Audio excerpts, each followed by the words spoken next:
Hello, everyone.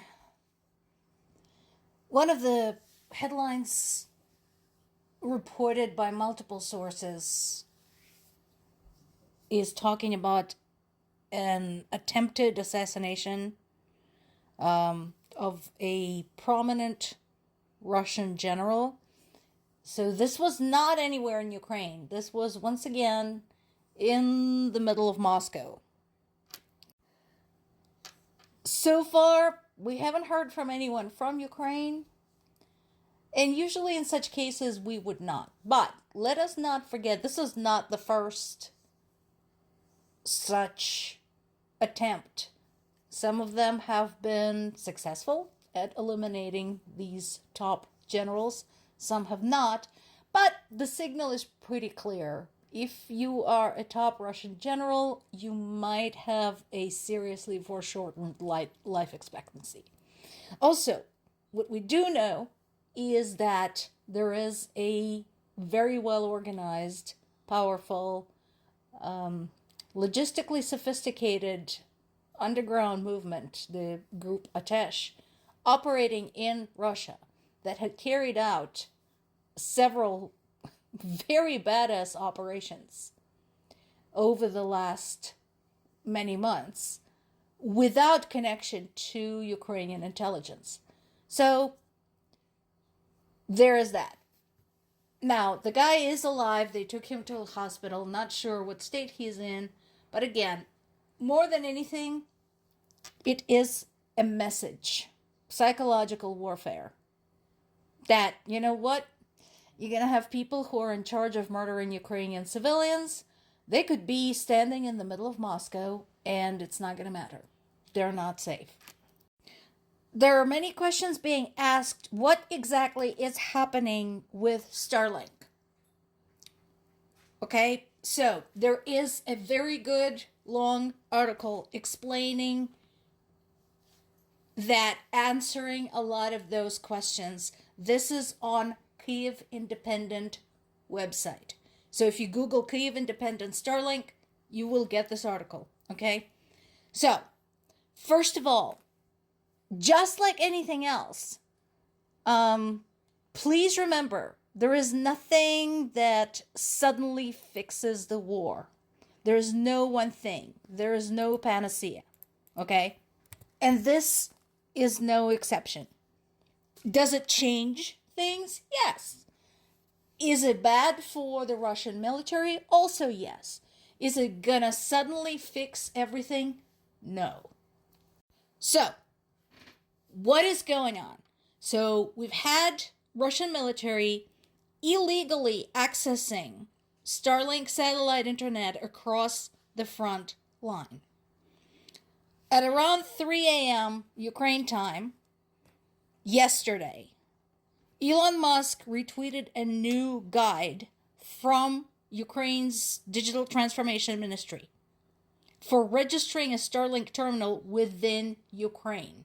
So basically what they're saying is that if you want to operate a Starlink terminal, if you want to hook up to Starlink internet service on Ukrainian territory, occupied or otherwise, you have to register your terminal properly, following these new guidelines.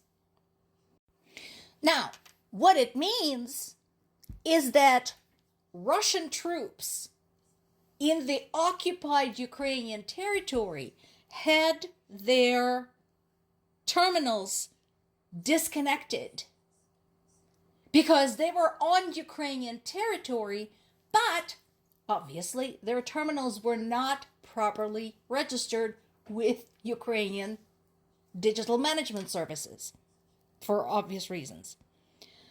So far, results have been mixed. Now, there have been a lot of complaints. No doubt about it, it did wreak havoc. And many war bloggers have mentioned that this is going to hit hard at the front line. Because again, where's the front line? In Ukraine. However, the effects continue to be mixed. So this is where we need to remember that there's not going to be one thing that's going to fix everything. There's some impact in the area of operations. There's some help with the fact that Russian military, portions of Russian military are cut off completely. Potentially, this will mean that their activity will drop in the future, but not yet. And this is where, once again, we're talking about one thing is not going to fix everything all at once.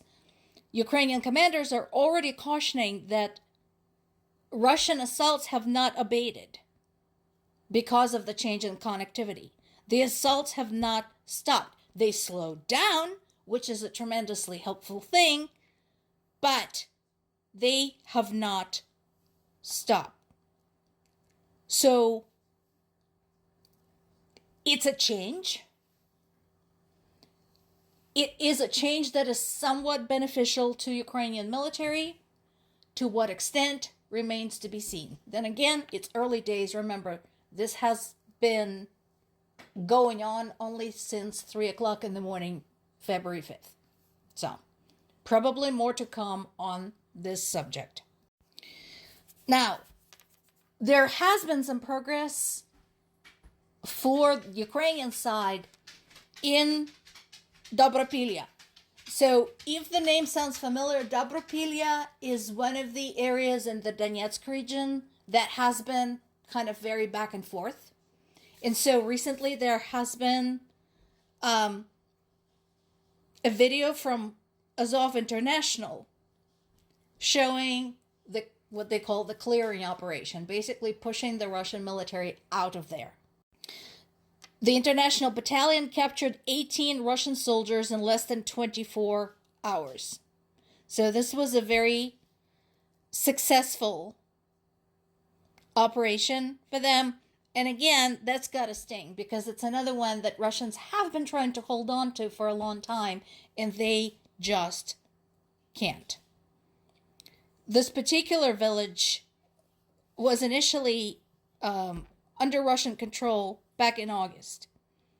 And that was part of that big front breakthrough. Remember the big hole that the Ukrainian military had to plug? So this was the last of the cleanup. They keep trying to get through there, and they keep failing. But again, the attacks still continue. This latest attack on Ukrainian civilians took place during the Friday rush hour in the morning when people were trying to get to work, trying to get their kids to school. Classy. Real classy Russia. Once again, the attack was massive and include a bunch of drones and missiles. This was across multiple regions, across the entire country. As far as we know right now, there were drones tracking over Poltava, Cherkasy, Kirovograd, Dnipropetrovsk, Zaporizhia, Sumy, and Kherson. So this was huge. So, unfortunately, unplugging them from Starlink doesn't stop this bullshit either, because this is being launched from border regions that are in Russia. Thus, they are not affected by the restrictions on any terminals located in Ukraine. More to come.